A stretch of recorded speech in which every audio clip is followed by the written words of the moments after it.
Yesu ashimwe.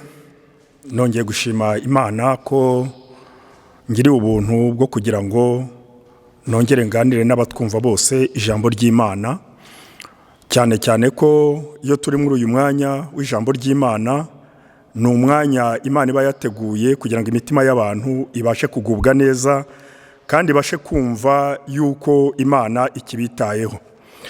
Reka mbanze mbibwire, ngewe mugiye kuganira nitwa Pastor BIZIMANA Cyprien, nkaba ndi umugabo wubatse ufite urugo n'abana, nkaba ndi umugenzi ugana mu bwami bw'Imana, kandi nkaba nkangurira n'abandi kugira ngo ubwo bwami tumaranira nabo bazabashe kubwinjiramo, izina ry'Uwiteka Imana rihabwe icyubahiro.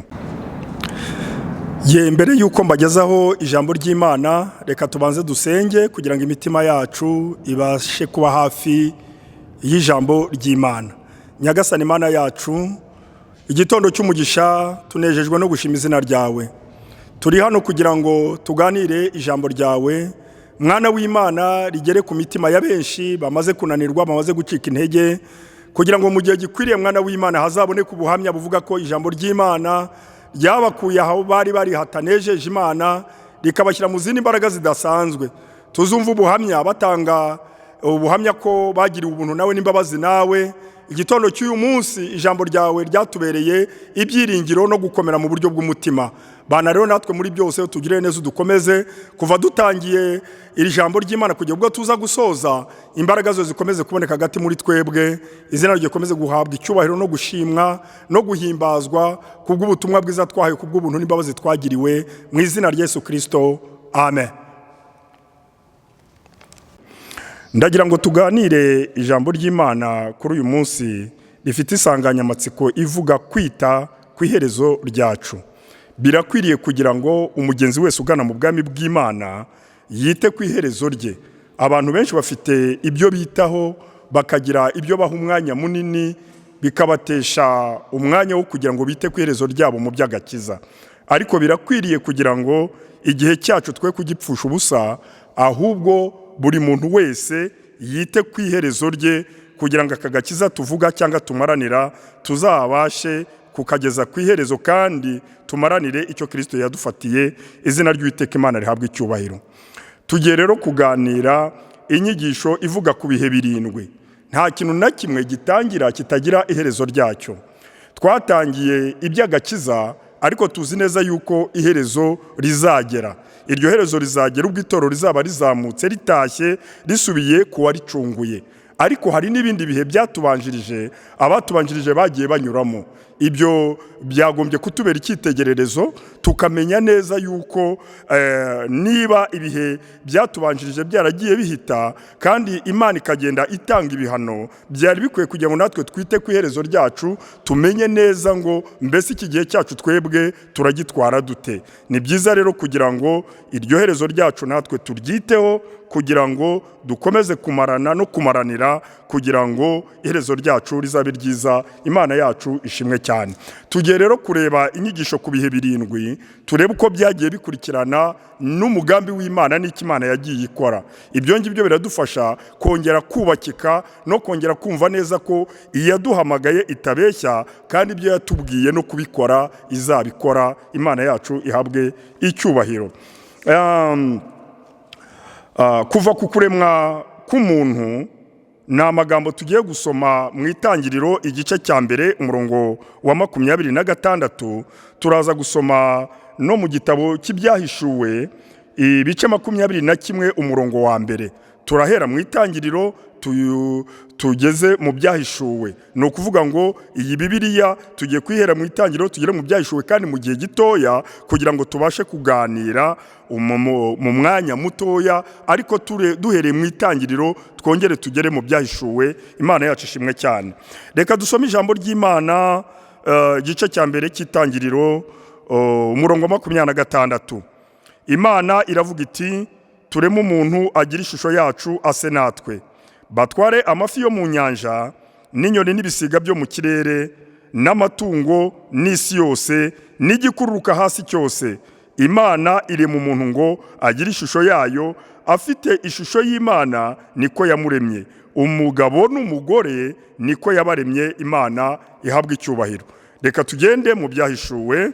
Ibyahishuriwe Yohana ni igitabo gihera ibice 21, dusome duhereye ku murongo wa mbere. Mbona ijuru rishya n'isi nshya, kuko ijuru rya mbere n'isi ya mbere byari byashize, n'inyanja yari itakiriho. Mbona ururembo rwera Yerusalemu nshya rumanuka ruva mu ijuru ku Mana, rwiteguwe nk'uko umugeni arimbishirizwa umugabo we. Imana ihabwe icyubahiro. Aya magambo tumaze gusoma ni amagambo agaragaza gutangira kuremwa kw'isi n'abantu Imana yahaye ubwo butware. Imana itugirire neza. Kuva ku kuremwa k'umuntu ariyo magambo tumaze gusoma kugeza ku gihe cy'ijuru rishya n'isi nshya ariyo magambo dusomye mu gitabo cy'ibyahishuwe. Bibiliya igabanyamo ibihe birindwi. Buri gihe Imana ikorana n'umuntu mu buryo butandukanye n'ikindi gihe. Buri gihe cyose kirangizwa n'urubanza cyangwa se igihano. Bigaragaza ko muri ibi bihe tugiye kuganira, igihe cyose kirangizwa n'urubanza cyangwa se ibihano. Bikerekana intege nke z'umuntu mu bisekuruza byose. Ibihe 5 byararangiye, turi mu cya gatandatu kandi nacyo cyenda kurangira. Imbere yacu hasigaye igihe cya 7 aricyo cy'ubwami bw'imyaka 1000. Murumva neza yuko ibihe 5 byarangiye. Kandi ibyo bihe 5 byarangiye Imana itanga ibihano, kuko abana b'abantu batigeze bita ku iherezo ryabo, batigeze bita ku gihe Imana yabahaye, kugira ngo igihe Imana yabahaye babashe kuba bagikoresha neza. Ibyo bihe 5 rero nta nubwo tubirebaho cyane, ni ukugira ngo biduhe ishusho y'igihe cya gatandatu turimo, kandi Bibiliya itubwira ko cyenda kurangira, kugira ngo turushirizweho, kugira ngo tubashe kwita ku iherezo ry'icyo gihe, kugira ngo iherezo ryacu rizabashe kuba ryiza. Izina ry'Uwiteka Imana rihabwa icyubahiro. Bene data, inshuti z'Imana, Imana yaduhamagaye ntibeshya, ibyo yavuze no kubikora izabikora. N'ibihe 5 byararangiye, kandi abantu baragiye babinyuramo. Imana yarabaremeye amahirwe. Imana ikabereka umutima wa kibyeyi. Imana ikerekana imbabazi zayo no kugira neza kwayo. Ariko bikarangira abana b'abantu banze bakaba babi, bikarangizwa n'ibihano. Bigaragara yuko n'iki gihe cyacu cya gatandatu Bibiliya tubwira ko cyenda kurangira, yuko nitutakitwaramo neza n'ubundi bizagaragara yuko Imana izatanga ibihano ku bantu banga gukizwa neza, ngo bahindukire bumve imbaraga z'agakiza zikomeje kuba hagati mu mitima yabo. Imana idufashe kandi Imana itugire neza. Bibiliya iratubwira ko imbere yacu hasigaye igihe cya 7 cy'ubwami bw'imyaka 1000. Iki gihe ntabwo nacyo turi bugitindemo cyane, kubera ko igihe cya gatandatu kizarangirana no kuzamuka kw'itorero. Turaza kubigeraho. Reka rero tuganire twihuta, duhere ku gihe cya mbere, turebe umugambi w'Imana cyangwa se icyo Imana yakoze kugira ngo igirire neza umwana w'umuntu, ariko umwana w'umuntu akanga akagomera Imana. Igihe cya mbere ni igihe cy'ubutungane. Ni igihe cy'ubutungane. Umuntu yaragitunganye agisa n'Imana rwose. Ni igihe umuntu yaragitunganye agisa n'Imana. Niyo magambo twasomye mu gitabo cy'Itangiriro igice cya mbere umurongo wa 26. Icyo gihe gitangira ku kuremwa kwa Adamu. Gitangira ku kuremwa kwa Adamu, kikarangira ubwo umuntu yirukanwaga muri Edeni. Iki gihe cyatangiranye na Adamu. Ku kuremwa kwa Adamu, Imana niyo yatangiranye nayo iki gihe cya mbere. Iramurema, murabizi neza, yamushyize mu ngobyi ya Edeni, ndetse muha n'umufasha Eva. Irababwira iti muzabona buri kimwe cyose ahangaha, ariko ibaha n'andi mategeko batagomba kurengaho. Icyo gihe rero ntago bagitwaye neza, kuko barenze ku mategeko Imana yabahaye, barya ku mbuto Imana yari yababujije kuryaho. Ariko nta kintu na kimwe Imana yari yabimye. kuba rero nta kintu na kimwe Imana yari yabimye, bagombaga kubaha amategeko yayo kandi bakubahiriza icyo Imana yababwiye. Imana itugirire neza cyane. Muri kamere rero y'umwana w'umuntu ajya ateshuka akava mu mwanya akarenga ku mugambi w'Imana, icyo Imana yamubwiye, icyo Imana yamuteganyirije, ugasanga umwana w'umuntu yanyuranyije n'ubushake bw'Imana. Imana itugirire neza. Iki gihe cya mbere rero cyatangiranye na Adamu, ndetse Adamu Imana imurema mu bwiza bwayo, imurema mu butware bwayo, ikora ibishoboka byose kugira ngo imunezeze muri iriya ngobyi ya Edeni. Ariko ntago ariko byagenze. Adamu yaje guteshuka ku mategeko y'Imana, ntiyita ku iherezo rye igihe Imana yamuhaye, ntiyagikoresha neza ngo yumve ko ibyo Imana yamubwiye akwiriye kubitwara neza kugira ngo aheshe izina ry'Uwiteka Imana icyubahiro. Imana yari yaremye umuntu utunganye, imushyira mu ngobyi ya Edeni n'umugore we Eva. Nyuma ntibumvira Imana, ibirukana muri iyo ngobyi ya Edeni. Imana itugire neza cyane. Iki gihe cyarangijwe no kwirukanwa mu ngobyi ya Edeni.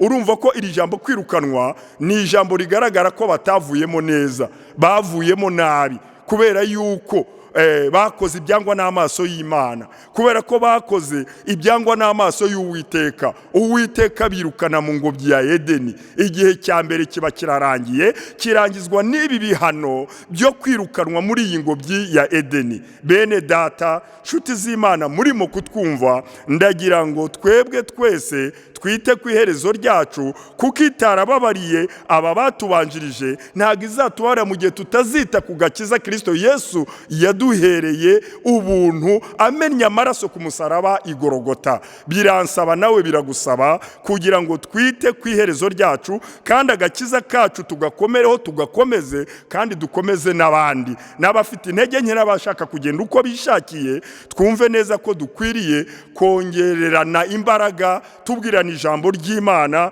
kugira ngo Imana ikomeze kutubera byose. Imana yacu itunezeze kandi Imana yacu iduha umugisha mu izina rya Yesu. Murumva rero neza ko igihe cya mbere cyarangijwe no kwirukanwa mu ngobyi ya Edeni, kuko cyari cyo gihano bari bakwiriye. Ntago bagomba kuguma mu bwiza bw'Imana, bagombaga gusohokamo bakajya kwishakira ubundi buzima, kuko ubuzima bwiza Imana yari yabashyizemo bari bamaze kubwikuramo, bari bamaze gukora ibyangwa n'amaso y'Imana. Imana rero irabirukana ibavana mu ngobyi ya Edeni. Igihe cya mbere kiba kirarangiye, ariko kubw'urukundo rw'Imana habayeho ikindi gihe cya kabiri. Igihe cya kabiri cyabaye igihe cy'umutimanama. Igihe cy'umutimanama, kugira ngo umuntu ayoborwe n'umutimanama, umuntu ayoborwe no gushyira mu gaciro kandi yirinda, yigiye ku bya mbere byabaye, noneho umutimanama we aba ari usigara umubereye byose. Imana idufashe cyane. Icyo gihe gitangira ubwo Adamu na Eva bamenyaga ko bambaye ubusa. Kubwo kugwa kwabo byatumye ababakomokaho bose bamenya icyiza n'ikibi. Kuva ubwo umuntu ayoborwa no gukora ibyiza akirinda ikibi. Umutimanama utangira kuba umucamanza wa buri muntu.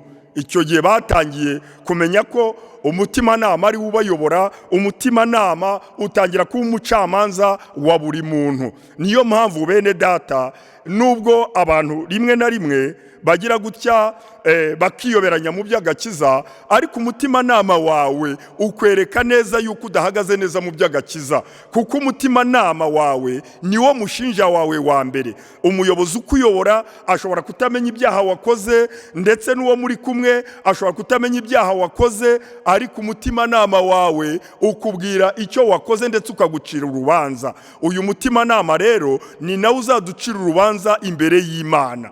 Kabone nubwo abantu bakora ibyaha bakabihisha, nubwo abantu bakora ibyaha bakiyoberanya, nubwo abantu bakora ibyaha bakumva neza yuko ntawe wababonye, ariko umutimanama wawe ukubwira yuko udahagaze neza mu by'agakiza. Uwo mutimanama rero ni nawe uzahagarara imbere y'Imana ugushinja ibyaha wakoze. Nta rundi rubanza ruzaba bizabaho, ahubwo ibyaha wakoze bigendanye n'umutimanama wawe bizakwereka agace ukwiriye kuganamo, kuko nta rundi rubanza rundi ruzabaho. Ibyo umutimanama wawe uzagushinja bizaba ari ibyo. Imana idufashe kandi Imana yacu itugirire neza. Bavandimwe rero, uyu mutimanama niwo watangiye kubayobora bakirinda ikibi, cyangwa bakirinda ikibi bagakora ibyiza, ariko babibwirijwe n'umutimanama. Ni nayo mpamvu Kristo Yesu yohereje imbaraga z'umwuka wera, kugira ngo uwo mwuka wera atubere umuyobozi, uwo mwuka wera atubere umujyanama, kugira ngo atuyobore mu gukora ibyiza, twirinde ibibi.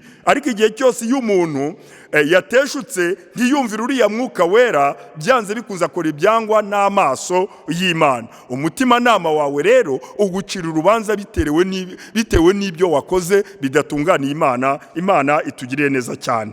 Icyo gihe rero ingeso z'abantu zabaye mbi cyane, Imana ibahanisha kubarimbuza umwuzure. Nusoma igitabo cy'Itangiriro ibice 3:6 tubona neza uko Imana yarangije iki gihe. Iki gihe cyarangiye, Imana irimbuza abantu umwuzure, kubera ko batitwaye neza ngo bagendane n'ubushake bw'Imana, bagendane n'ikimana yabahamagariye. Byabaye ngombwa yuko Imana ibarimbuza umwuzure, kuko batitaye ku gihe cyabo ngo bite ku iherezo ryabo. Baragiye baradamarara, bakora ibyangwa n'amaso y'Imana, batangira kugira amarari, bishora mu byaha by'ubusambanyi, bishora mu byaha binyuranye. Abana b'abantu baranga baba babi, kugeza ubwo Nowa yavuze ubutumwa arababwiriza, ndetse n'abari bamufashe kubaza inkuge barasohoka aravuga bati, bya bindi watubwiye umenya bitazabaho, imyaka ishize ari myinshi, ibi bintu watubwiye umenya iherezo ryabyo ntarihari. Ntabwo Imana izatinyuka kurimbura abantu bangana gutya. Iherezo ryabo baragenda bararyangiza, bigira mu byaha, bakora ibyangwa n'amaso y'Imana. Ariko ndababwira bene data, kubwo gutinda kwa Kristo ntabwo ari byo bivuga yuko atazasohoza umugambi we. Kubwo gutinda kwa Kristo ntabwo ari byo bivuga yuko itorero ritazazamuka ngo ritahe. Kandi abanyabyaha nta mwanya bafite muri uwo mugabane. Turabingingira twese twiyinginga kugira ngo tumaranire, turwanire kugira iherezo ryiza, kandi turwanire kugakiza Imana yaduhaye. Imana itugire neza. Byarangiye rero n'ubundi Imana ibarimbuje umwuzure urabatwara, urabarimbura. Igihe cya kabiri kirangizwa n'umwuzure. Imana idufashe cyane.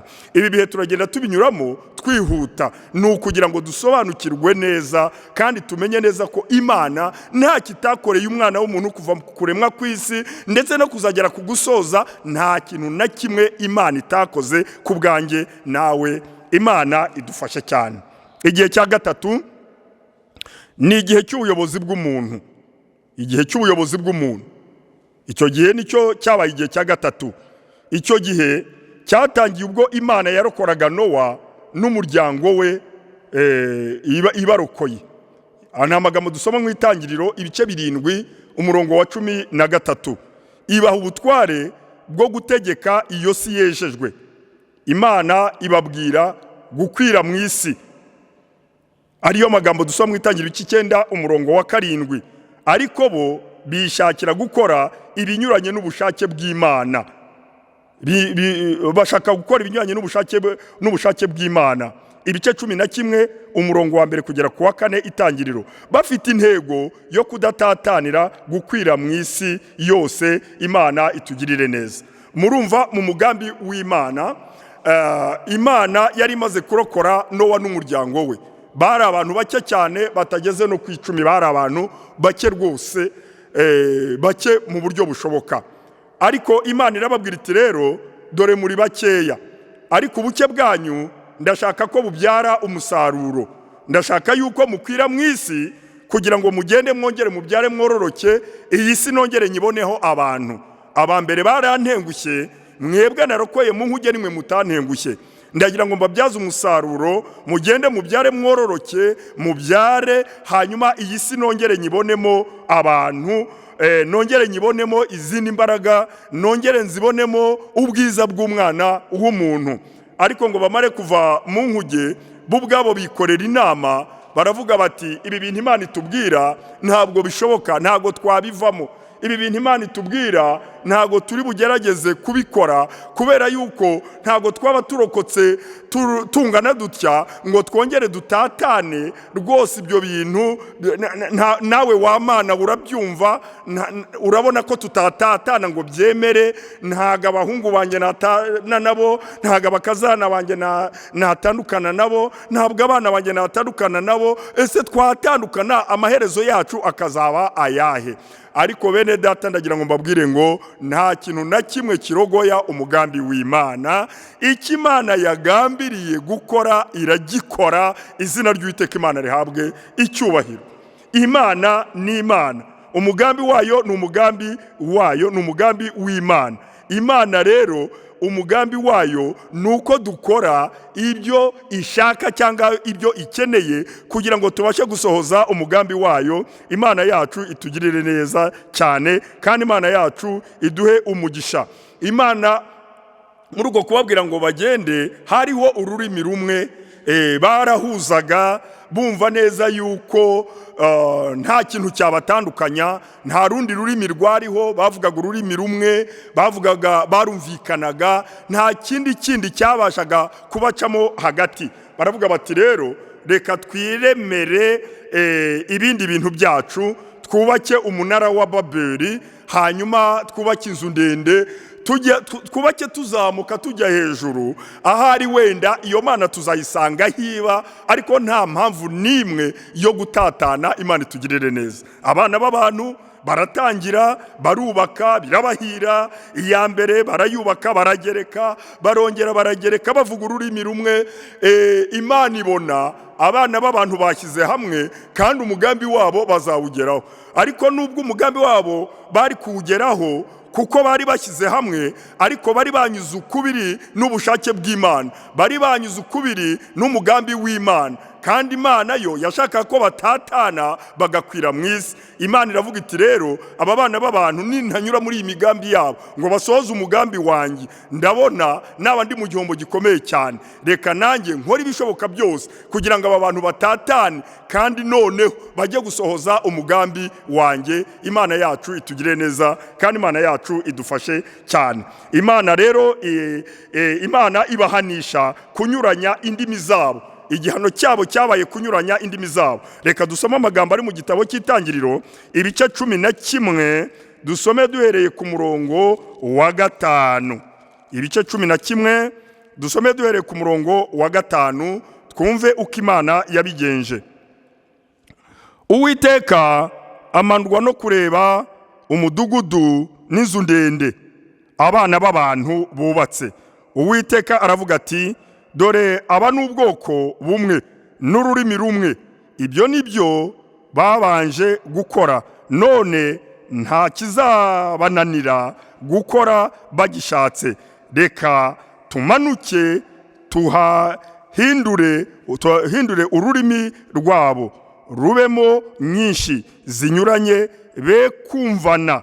Uwiteka abatatanyiriza gukwira mu isi yose, bakorera kubaka barorera kubaka wa mudugudu. Nicyo cyatumye witwa Babeli, kuko ariyo Uwiteka yahinduriye ururimi rwabo mu isi bose, rukavamo nyinshi zinyuranye, kandi ariyo yabakuriyeyo akabatataniriza gukwira mu isi yose. Izina ry'Uwiteka Imana rihabwe icyubahiro. Murumva rero yuko Imana yakoze ibikomeye cyane. Iravuga iti abana b'abantu baravuga ururimi rumwe, barahuje, ibyo barimo gukora byose bazabigeraho, ariko birakwiriye kugira ngo nanjye mbahane kubera yuko banze kunyumva, banze kunyumvira. Reka mbahane, ntatanye ururimi rwabo, be kumvana, hanyuma banyurane. Umwe anyura iburasirazuba, urajye mu majyepfo, ndajye mu majyaruguru, ndajye iburengerazuba, bagende batumvana mu rurimi, hanyuma bagende bajye gusohoza umugambi. Izina ry'Uwiteka Imana rihabwe icyubahiro. Aya magambo ni amagambo agaragaza yuko bene data mutwumva ko nta muntu n'umwe wabasha kunyuranya n'umugambi w'Imana ngo byemere. Icyo Imana yagambiriye gukora iragikora. Nunyuranya n'umugambi w'Imana ukanyuranya n'ubushake bw'Imana, uzahura n'ibibazo bikomeye cyane. Imana itugire neza cyane. Tujya tubona abantu benshi cyane bashaka kunyuranya n'ubushake bw'Imana cyane umugambi w'Imana mu by'agakiza. Ukabona umuntu yatangiye neza uru rugendo, ariko byagera hagati agatangira gukora ibyangwa n'amaso y'Imana, agatangira kunyuranya n'umugambi Imana yari yamuhamagariye. Bene abo bantu izo nzira ntabwo zibahira. Izo nzira ntabwo bazinyuramo ngo bazigiriremo umugisha w'Imana. Niyo mpamvu mubona abantu benshi cyane bamwe bavuye mu by'agakiza bagiye bahura n'intambara, bagahura n'ibibazo binyuranye kubera ko banyuze mu mugambi w'Imana. Icyo Imana yari yabahamagariye ni ukugira ngo bamamaze ubwami bw'Imana, bamamaze agakiza tubonera muri Kristo Yesu, babwira abandi bantu ko Yesu agira neza. Ariko igihe cyose iyo umuntu yatangiye gukora ibyo yishakiye, agatangira gukora ibinyuranye n'umugambi w'Imana, byanze bikunze hari ibihano agomba kubona. Imana itugire neza cyane. Iki gihe rero cyarangijwe no kunyuranya indimi zabo. Abantu bagenda bavuga indimi zinyuranye, noneho za nyubako zirahagarara, abo batumye amazi bakazana ibinyuranye n'ibyo babatumye,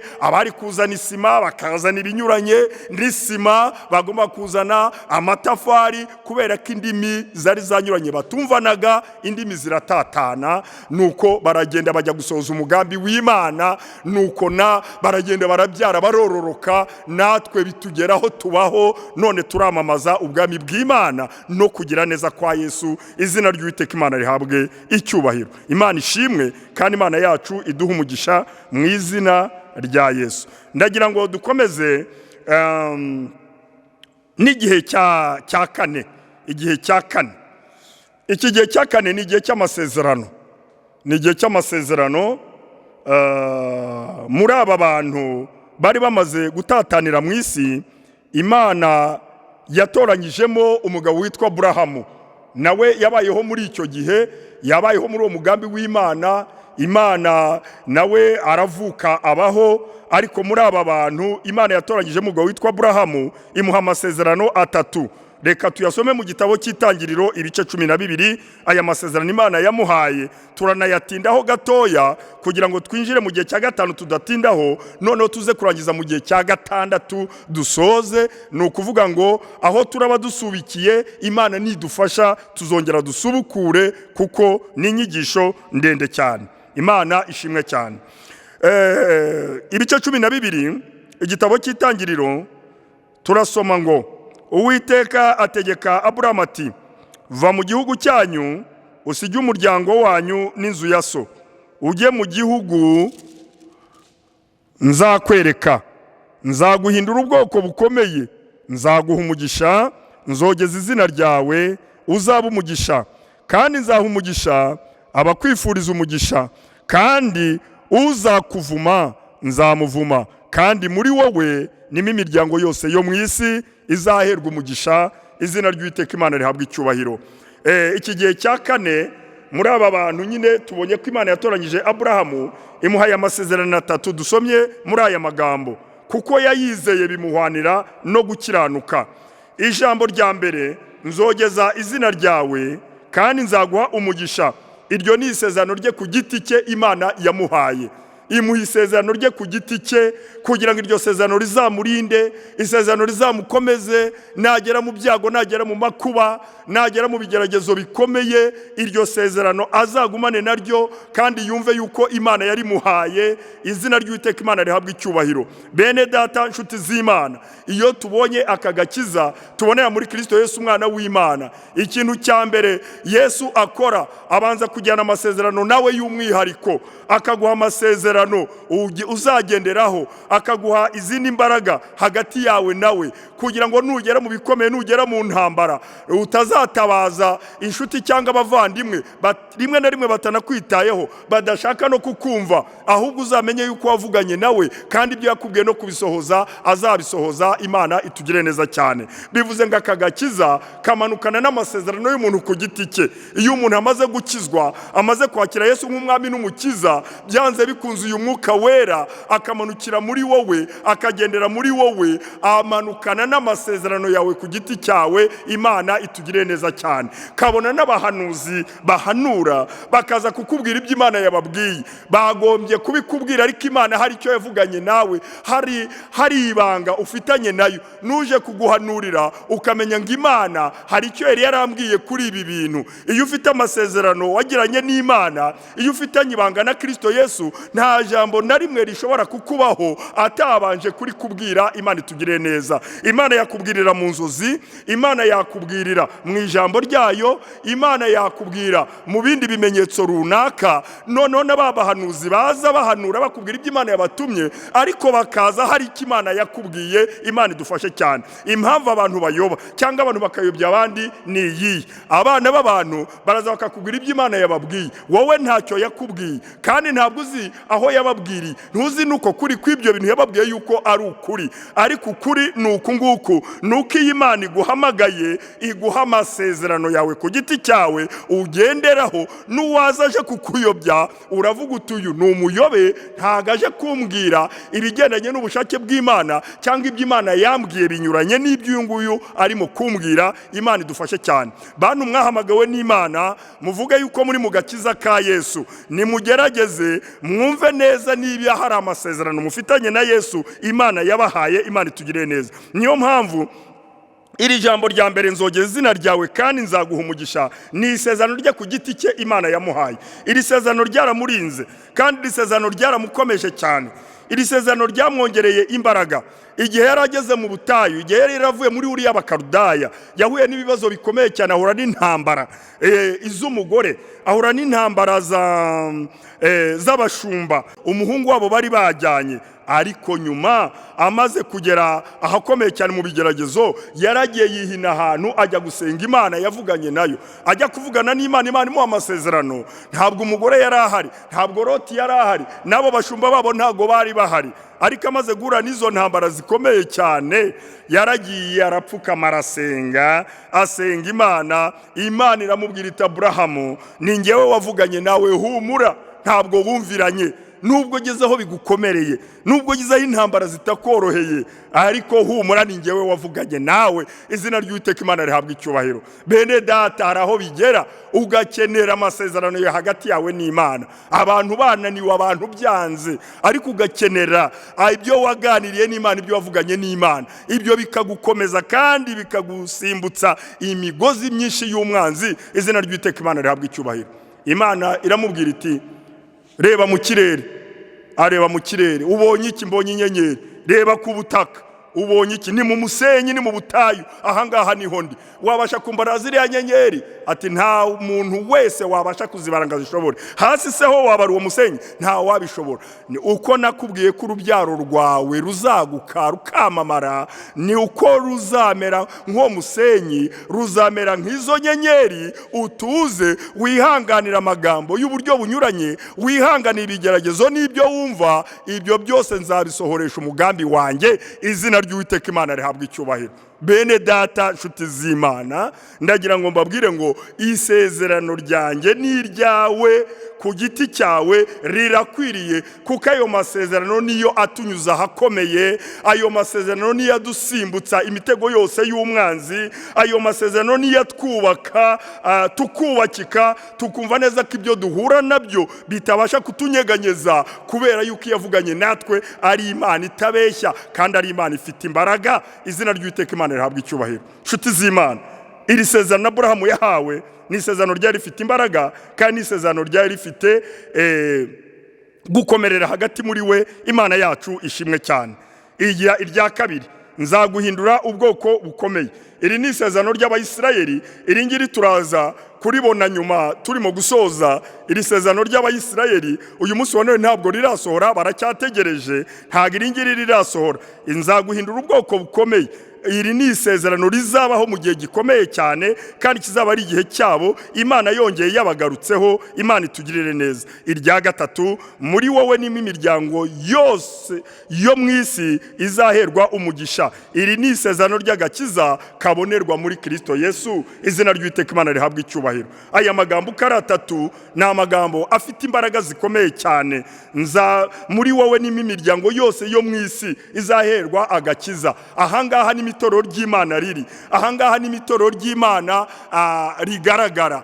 Ahangaha niho tubona itorero rigaragara n'iritagaragara niho riri. Iyo tugaragara turi hano mu nsengero turimo gusenga Imana tuvuga iby'agakiza, haba harimo abantu batabyitayeho, haba harimo n'ababyitayeho, harimo abasenga by'ukuri n'abadasenga by'ukuri. Ni ukuvuga ngo tuba turi mu matorero atandukanye, ariko muri amatorero atandukanye harimo itorero riri mu ibanga rya Kristo. Imana itugire neza cyane. Turimo isezerano muri wowe nimo imiryango yose yo mu isi izaherwa niyo izaherwa umugisha. Iryo ni isezerano ry'agakiza kabonerwa muri Kristo Yesu. Imana itugirire neza. Uyu mugisha rero w'Imana dukwiriye kuwakira ubonerwa muri Kristo Yesu. Iri sezerano rikaba hagati muri twebwe. Ntituze gusenga ngo tuba abanyedini cyangwa se ngo twumve yuko turi mu madini runaka ahari wenda yubatse izina, ahubwo twumve yuko twubakitse mu mitima yacu, kandi twumve yuko iri sezerano ry'agakiza kabonerwa muri Kristo Yesu twumve yuko riri mu bugingo bwacu, kugira ngo iri sezerano rikomerere hagati muri twebwe. Nuko twumva neza yuko aka gakiza twahawe na Kristo tugaha agaciro, kuko yatanze igiciro cyinshi cy'amaraso kugira ngo ngewe nawe tuzabona aka gakiza. Imana yacu itugirire neza cyane. Ayo masezerano amwe yagiye asohora, andi azasohora nyuma, andi yerekeye ku gukiranuka no kubaha Imana y'Abayisirayeli. Amenshi bagiye bayica, ingaruka zabo ziba ubucakara muri Egiputa. Icyarangije iki gihe cya kane babaye abacakara muri Egiputa kubera yuko batigeze bubahiriza ibyo Imana yababwiye. Aba Aburahamu barasinziriye baragona, abadayimoni baraza bavogera ibicaniro by'Uwiteka Imana, baraza bakora ibyangwa n'amaso y'Imana. Imana ibahanisha igihano cyo kubajyana muri Egiputa kujya gukora uburetwa. Imana itugirire neza cyane. Murumva ko aho twatangiriye kuva ku gihe cya mbere kugera kuri iki cya kane, Imana yagiye ihana abantu bitewe n'intege nke zabo no kutaba amaso. Bene data, nshuti z'Imana, turakomeza kugenda tuvuga ngo mureke tube maso, kandi tumenye ngo igihe cyacu nitutagitwara neza, ibi bihano byabanjirije kubatubanjirije natwe bizatugeraho. Simbi kwifuza nayo ngo mbikwifurize, ahubwo turifuza kugira ngo twongere duce bugufi, dusabe Imana imbaraga kugira ngo tubashe kurwana intambara nziza. Imana yacu itugire neza. Igihe cya gatanu ni igihe cy'amategeko. Iki gihe gitangira ubwo Abayisirayeli bari ku musozi wa Sinayi.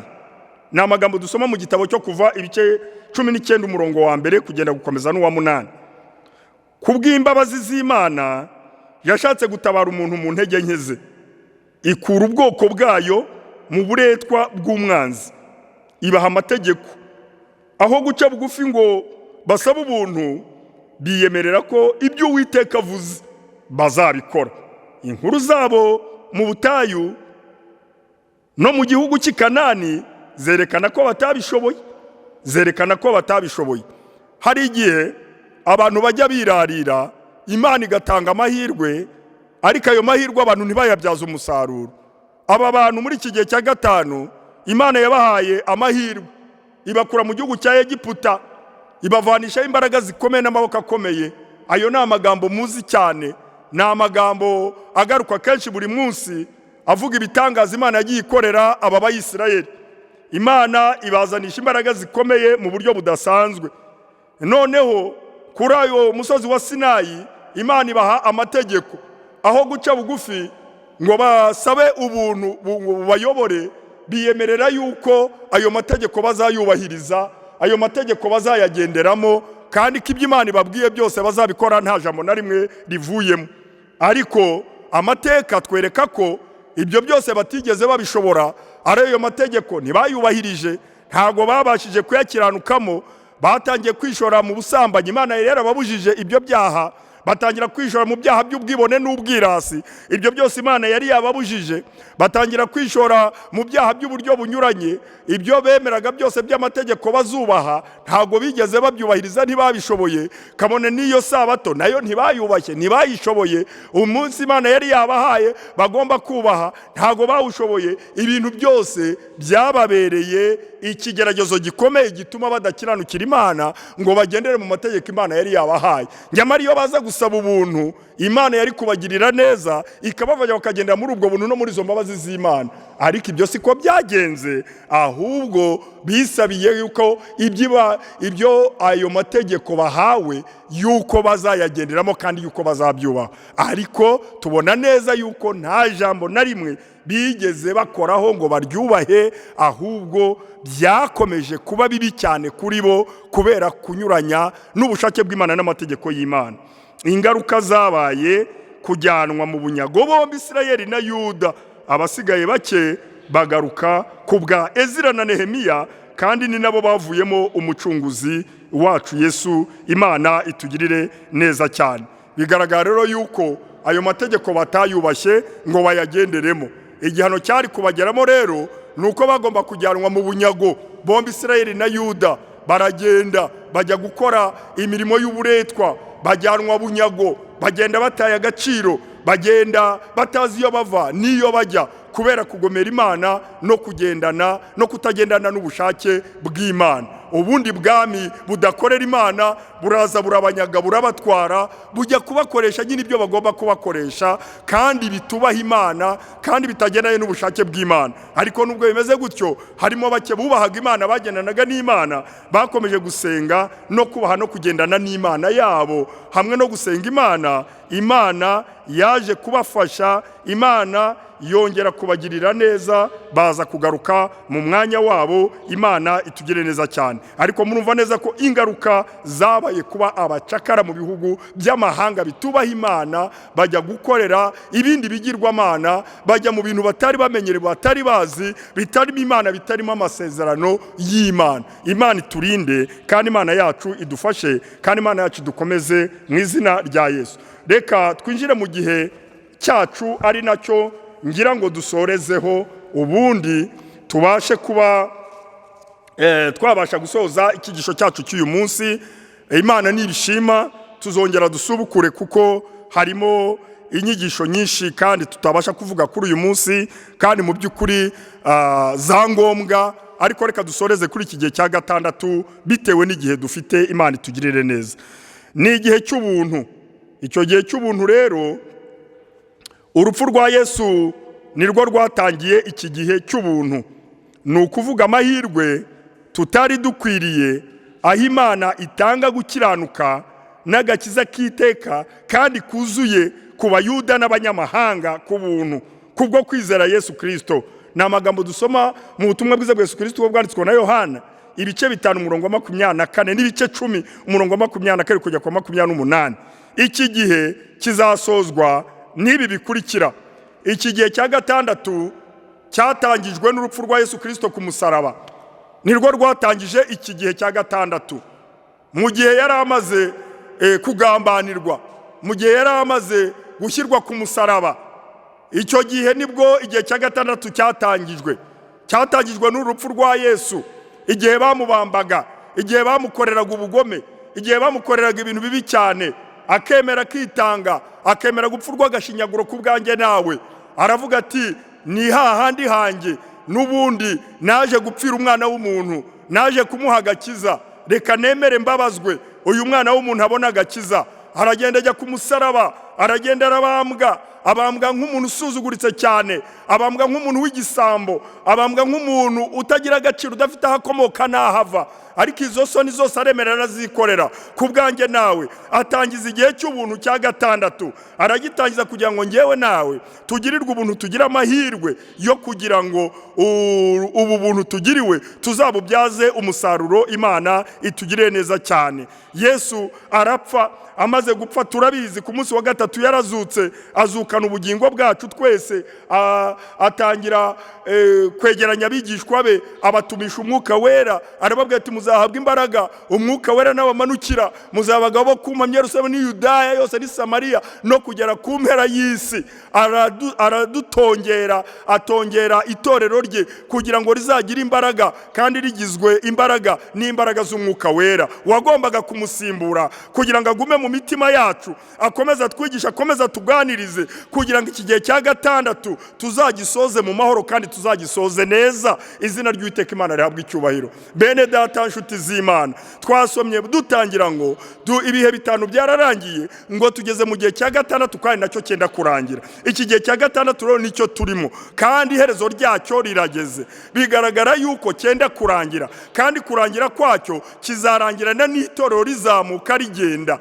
Mbese ku itorero rigiye kuzamuka itorero ko rigiye kugenda mbese ngewe nawe duhagaze dute? Mbese ngewe nawe ko tubona iki gihe kiri ku musozo w'ibihe uyu munsi wa none duhagaze dute mu byo kwizera? Ese hari ntitwaba tumeze nko muri cya gihe cyo ku bwa Nowa abantu bakirensheje ibyo mu nkuge bakanyega Nowa bakavuga ngo iyo Mana ntago yazaturimbura natwe kubwo gutinda gato kwa Yesu tukumva neza yuko umugambi w'Imana utazasohora ariko igihe cya gatandatu kigiye kurangira ari nacyo turimo kandi kizangira no kuzamuka ku itorero. Biradukwiriye ngo twite ku iherezo ryacu kandi twite kuri iki gihe twahawe cy'ubuntu kugira ngo ngewe nawe tukibyaze umusaruro Imana yacu itugirire neza. Iki gihe rero kizasozwa n'ibi bikurikira nibyo tugiye kuvuga. Ubundi dusenga Imana ubundi Imana idufashe, Imana idukomeze, Imana itwongerera imbaraga, Imana itwongerere kongera gutekereza ku by'agakiza n'abatarakizwa. Namwe mumenye ko iki gihe turimo ari igihe cya gatandatu cyenda kurangira kandi ko iki gihe cya gatandatu cyenda kurangira kizarangira no kuzamuka ku itorero. Bavandimwe nshuti z'Imana mwebwe mukunze kwinezeza mwumva neza yuko ngo mwaryoshya iyi si yanyu ngo mukaryoha mukifata uko mwumva imibiri yanyu ibabwira. Ndagira ngo mbabwire yuko iki gihe turimo cya gatandatu tubiheshejwe n'ijambo ry'Imana cyenda kurangira. Kirahamagarira abasambanyi kuva mu busambanyi, kirahamagarira abajura kuva mu bujura, kirahamagarira abicanyi kuva mu bwicanyi, kirahamagarira abanyengeso mbi kuva mu ngeso mbi, kirahamagarira abantu bose bakora ibyangwa n'amaso y'Imana kuza bagakizwa bakizera imbaraga z'Imana no kujya neza kw'Imana kugira ngo iki gihe nikigera twese tuzasanganira umukiza wacu Yesu mu bicu tugiye kuruhuka tuve mu miruho y'iyi si. Ubutaha Imana nidufasha tuzaganira ku bizakurikiraho nyuma itorero ryaramaze kuzamuka. Azaba ari akaga, azaba ari agahinda, azaba ari amarira. Nshuti z'Imana wowe ufite ibyurimo gukora byangwa n'amaso y'Imana, wowe wabwiwe agakiza kenshi ukagakerensa, ndagira ngo nkubwire ngo igihe cyawe cyari iki ngiki. Wowe wumvira ijambo ry'Imana hinduka kandi uhindukire. Wowe wataye ukagwa ukava mu byizerwa, wari umuririmbyi, wari umunyamasengesho, wari umudiyakoni, wari umukozi w'Imana runaka ufite inshingano runaka, garuka mu mwanya wawe kuko igihe kiratujyanye kandi kiradushiranye kirenda kurangira. Kandi Kristo Yesu aho yatubereye undi wundi nta munsi cyangwa igihe yigeze ashyiraho, yatanze ibimenyetso gusa bizagaragaza ko igihe cyenda kurangira kandi ibyo bihe byose twabishyitsemo tubirimo. Isaha n'isaha itorero rya Kristo ryazamuka. Ese rizamutse nonaha? Ese wazamuka cyangwa se ufite ibindi bintu uhugiyemo, ufite ibindi bintu witayeho? Nimureke twite ku iherezo ryacu kuko itorero rya Kristo rigiye kuzamuka, rigiye gutaha kuko igihe cya gatandatu ibimenyetso biratwereka ko kirangiye. Ibimenyetso biratwereka yuko isaha n'isaha itorero rya Kristo ryazamuka rigataha. Imana itugire neza cyane kandi Imana yacu idufashe. Nta rindi banga ni ukwihana ibyaha, ni ukugaruka mu murongo w'Imana, ni ukugaruka mu byagutandukanyije n'Imana, ni ukugaruka mu bintu ubona urimo bitaguha icyerekezo cy'uko Imana ikigufite mu mugambi wayo. Nubigenze gutyo Imana izakugira neza kandi Imana yacu izagufasha mu izina rya Yesu. Iki gihe rero kizasozwa n'ibi bikurikira. Ikintu cya mbere kizagisoza ni iki? Ni ukumanuka k'umukiza.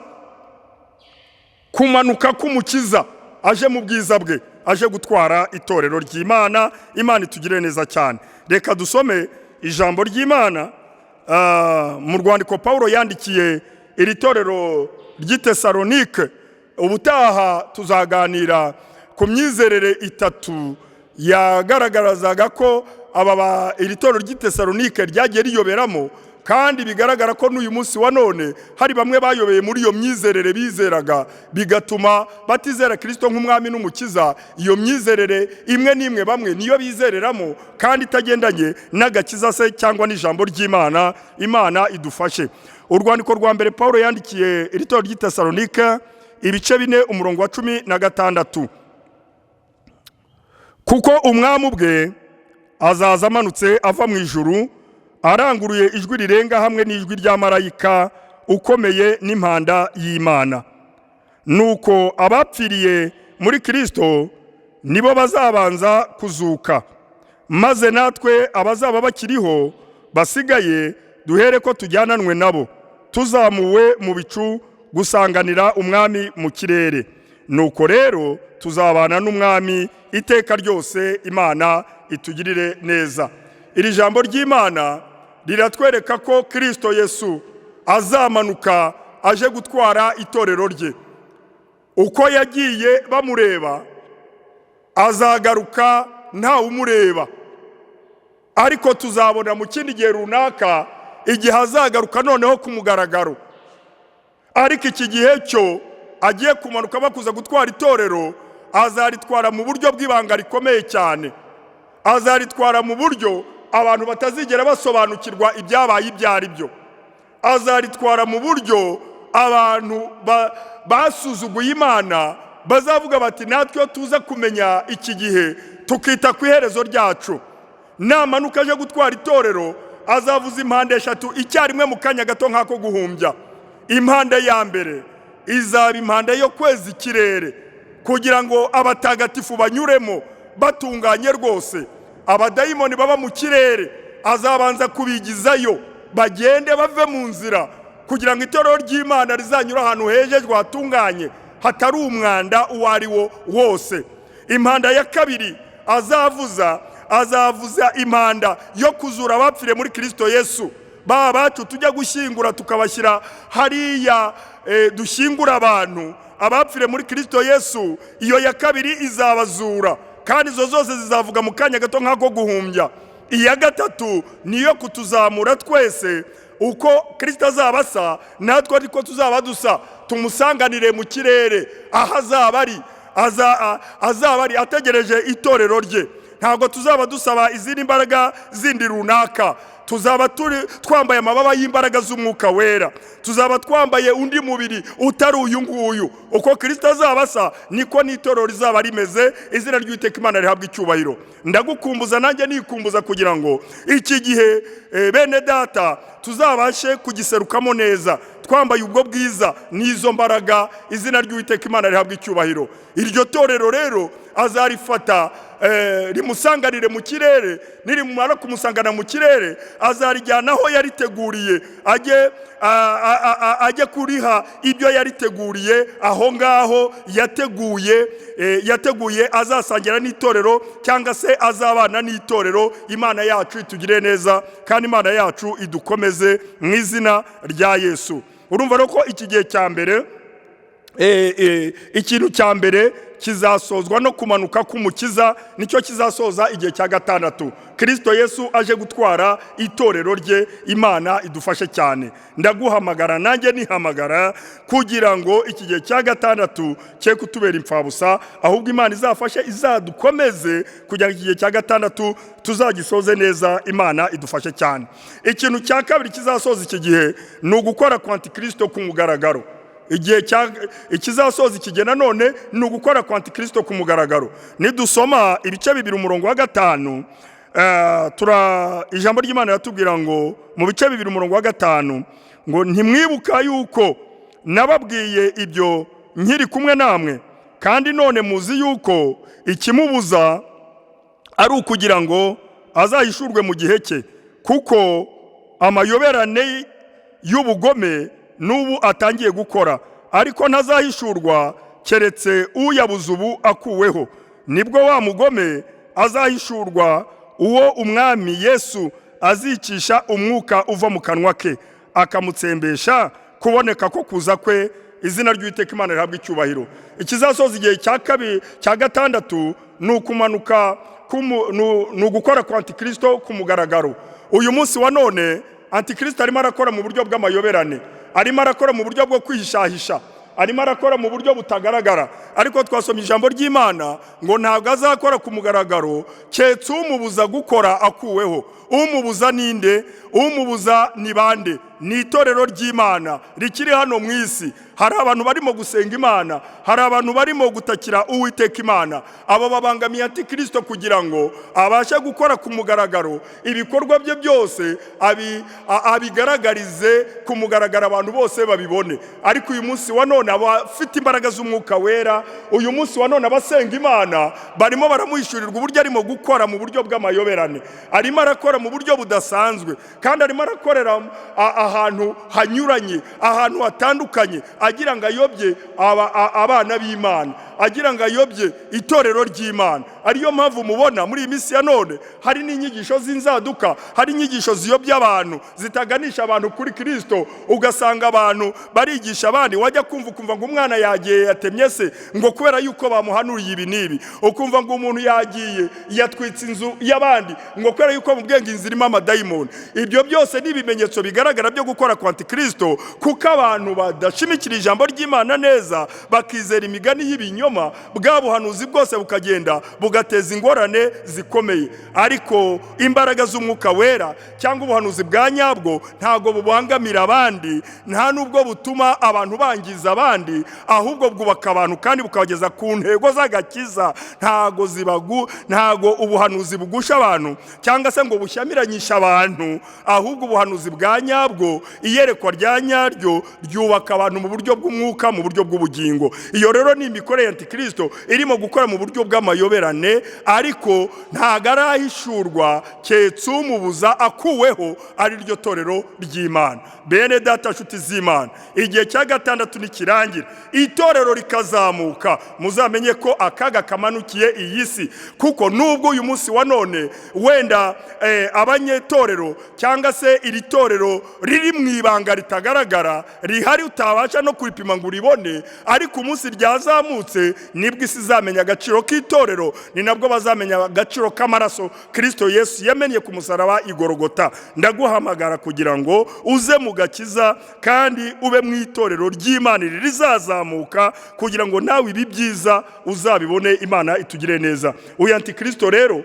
azakora ku mugaragaro, azabisikana n'itorero, nirimara kugenda ari kumwe na Kristo, nibwo azamanuka noneho yigaragaze mu buryo budasanzwe. Imana itugire neza cyane. Ni nabwo baba Yisirayeli bazavuga bati Mesiya twari dutegereje n'uyu, nguyu wari kuduha agakiza, wa wundi yaratubeshyaga, undi yari umwesikoro, none nguyu araje. Ngazagirana nabo amasezerano tutari buvuge, wenda twazavuga ubutaha kuko igihe cyacu cyagiye, ariko mu by'ukuri azaza akorane nabo 100% agatoki ku kandi, bumve yuko ari we Mesiya bari bategereje. Ariko nyuma ibyo azabakorera bazumirwa, azabakorera ibintu nabo bavuge bati iyo tuza kumenya mwene Dawidi tukamwubaha tukamupfukamira, ibi ntabwo biba bitubayeho. Imana yacu itugirire neza cyane. Ntabwo nshaka ko tubyinjiramo kubera igihe dufite, ariko ndagira ngo mbabwire ngo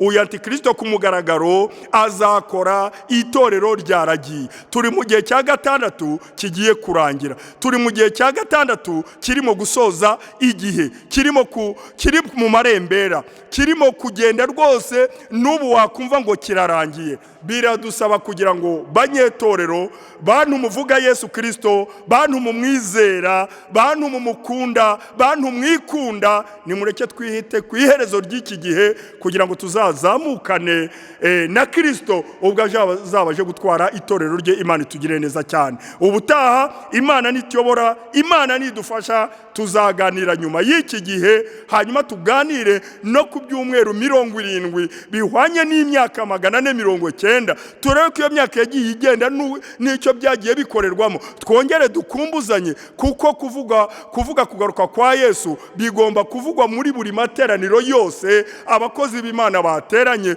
kuko 24 25 bigize iyi Bibiliya bivuga kugaruka kwa Yesu. Kimwe cya kane cyayo cyose kuvuga kugaruka kwa Yesu ni ihame ridakuka. Yesu rero agomba kuvugwa cyane ku igihe cyose abantu bateranye, igihe cyose abantu bari mu nzu y'Imana. Kristo Yesu agomba kuvuga ko agiye kugaruka kugira ngo abantu barusheho kwitegura. Imana itugire neza cyane. Igihe cya gatatu dusenga Imana nukuza kumukiza mu bwiza bwe aje kwima ingoma y'imyaka 1000 hano ku isi. Igihe cya gatatu kizasoza iki gihe nukumanuka kwa Kristo Yesu aje kwima ingoma y'imyaka 1000 hano ku isi. Kristo Yesu azongera amanuke azanye n'itorero rye, azanye n'abatagatifu aribo batwebwe abazaba baragiye, azongera amanukane n'abusomeze kariya ibice 14.